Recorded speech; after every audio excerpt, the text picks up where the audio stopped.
Kaip giliai žinote savo šeimos istoriją? Kas buvo jūsų seneliai, proseneliai, o kasgi dar toliau? Bent krašteliu dirstelėti į savo protėvių gyvenimą ir sužinoti jų gyvenimo faktų galima. Lietuvos istorijos archyvas gali atrasti jūsų šeimos genealoginį medį, tačiau kiek kainuoja tas malonumas ir ar kiekvienas jį gali pirkti?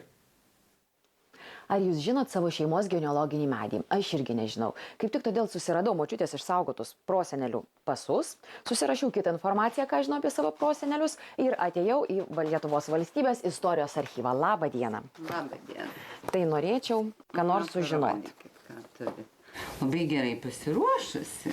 Ne tiek daug žmonių ir turi išsaugoję. Čia yra Pirmo pasaulinio karo laikotarpio.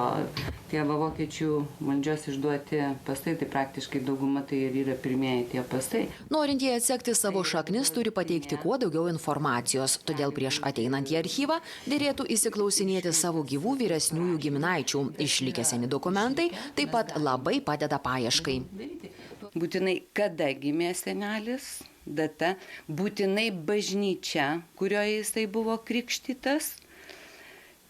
Labai gerai, jeigu dar žino žmogus brolių seseris, galbūt nežino tikslių datų, bet bent eiliškumą. Kiti žino dar ir prosenelius.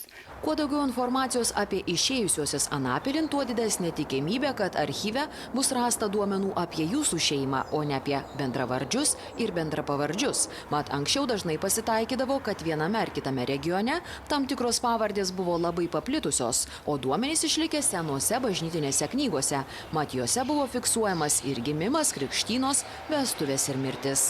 Lietuvos valstybės archyvas saugo visos Lietuvos geografinės dabartinės, ką mes suprantame, ir dalies Baltarusijos teritorijos, ir dalies Lenkijos teritorijos, sakykime, Balstogės to regiono bažnyčių metrikinės knygas. Tiesa, ne visų laikmečių ir ne visų regionų dokumentų yra išlikę. Tarkim, Suvalkijoje buvusioje Seinų vyskupijoje buvo pasienio zona, vyko karai, tad knygos dingė, sudegė, bažnyčios subombarduotos. Tačiau kai kurių vyskupijų duomenys siekia ir 17 amžių. Taigi, įsiklausinėjusi viską, ką atėjusysis žino apie savo protėvius, ponia Neringa eina į archyvą, kur sudėti tūkstančiai bylų. Šįkart bandys aptikti mano promočiutę pagal jos mirties datą. Taigi vietovė, metai ir įrašas yra. Žiūrėkim, gal yra kokios detalesnės informacijos. Taip, Bartaškova Agata, va, Curka Karolė. Tai jau iš karto mes žinom, kad jinai buvo Karolio duktė. Agata Bartaškova, 41 metų ir buvo gavusi visus šventus sakramentus. Čia labai daug informacijos ir gera informacija. Kad jinai buvo Curka, tai reiškia duktė Karolio Kebedzėje. Kebedzė? Kebedzė, taip užrašyta.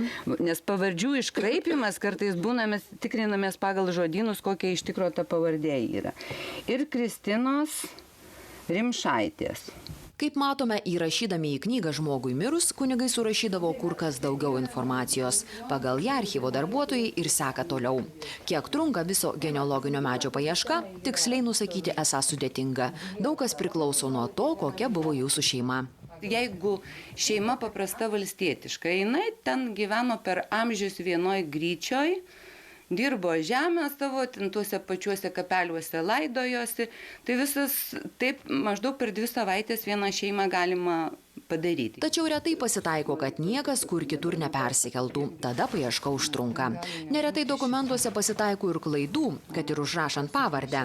Vien kokią pavardę galėjo užrašyti į Žemaitiją, tarkim nuo Vilniaus atsiųstas kunigas, kad tie Žemaitis savo pavardį jam pasakydavo savo tarme.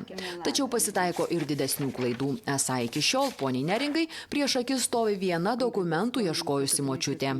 Jis stovėjo prieš mane 912 metų gimimo ir sakė, kad mano turi būti krikšto metrika, o mes radom, kad užrašyta kunigo, kad pakrikštytas sūnus Aleksandras. Ir jinai man sako, vaikeli, taigi čia Ar tu matai, kad aš moteris, aš matau, bet kunigo parašyta, kad tai yra sūnus, galbūt ten kūmai, tie krikšto tėvai sumaišė, nežino ką. Pasitaiko ir kitokių įdomių istorijų, ir ne tik apie brolių peštynės dėl žemės ar kitokius šeimos konfliktus. Jinai tekėjo, jauniausia nuotaka mano praktikoje Lietuvoje buvo 13 metų ir 4 mėnesių. Ir 16 vaiką gimdydama 32 metų mirė. Verčiant dokumentus, esą supranti, kad dabar besilsinti kapuose Lietuva nebuvo anaiptol vien dievo baiminga Marijos žemė. Pokaris, pavyzdžiui, po Napoleono karo arba kažkokie rusų armijos daliniai stovėjo. Matai, padaugėja nesantuokinių vaikų. Tiesa, kartais sulaukia užklausimų pačios žodžiais iš fantastikos sferos. Kartais ieško. Buvo man reikalavimas, kad Danų princo palikuonį. Čia, kartais tokiu atrodo, kad tai yra juokinga, bet žmogus įsitikinęs ir jam tai kad jis yra princo palikuonis. Taip, žmonės ieško ir pilių, ir tvirtovių. O ar dažnam kilo mintis pasidomėti savo šaknimis, įsiklausinėti senelių ar pasidaryti genealoginį medį? Taip labai, bet čia labai sunku bus sužinoti, tai aš jau žinau. O tai gal kreipėtės kada nors į archyvą, bandėt gal ieškoti? Taip. Ir ką jums pasakė? Per karą buvo sudegęs archyvai. Bandžiau ieškoti. Ne. O ar nedomina? Ne. Domėjausi, bet neypatingai. Žodžiu, vis nėra laiko. Man ir padovanojo teta tą medį, reiškia, bet nėra laiko. Gal žiemą bus daugiau laiko. Anūkai dabar daro genealoginį medį, aš nesidomėjau. Daug maž žinau apie dėduką, apie senelę savo. O tarkim pasidomėt, kokiam archyve gal kilo kada noras? Kildavo, bet neleidžia finansai. Norėčiau, tikrai norėčiau. Ne, Nesidomėjot? nėra jau senelis, ne tėvų, nieko, tai aš jau vienas gyvenu. Domėjaus, bet labai brangiai kainuoja užsakymas šitas. Buvau nuėjęs sakyti, sako, oi, reikia ilgai ir brangiai. Todėl tas brangumas atkratė dėl finansų stokos. Taigi, kiek ta šeimos prosenelio atradimas kainuoja? Pasak archyvo darbuotojos, palyginti su darbu, kurį atlieka lotynų, lenkų, senąją rusų, vokiečių kalbomis privalantys mokėti skaityti dokumentų ieškantys specialistai, palyginti nedaug. Vidutiniškai, jeigu paprasta valstietiška šeima, tai kažkur su kopijomis gali apie kokius 600 eurų kainuoti. Bet kartais, pavyzdžiui, jeigu bajoriška kažkokia šeima randi, tai yra visiškai žiūrimi ir keliami kitokie dokumentai, gali rasti kokias 5 po kelius šimtus lapų bylas. Tai gali kainuoti ir 1000. Iš pradžių reikia sumokėti pradinį mokestį, bene 90 eurų, po kurio surenkamas juodraštinis paieškų variantas ir tariamasi, ką daryti toliau. Ypač jeigu kuris protėvis kelis kartus tuokėsi, susilaukė daug vaikų, paieškos brangsta. Suma didelė. Tačiau už savo šeimos istoriją. O paaiškėti gali įvairių dalykų, į kuriuos žmonių reakcijos būna nenuspėjamos. Tarkim, paaiškėjus, jog buvo nesantuokinių vaikų ar kokių subtilių šeimos detalių.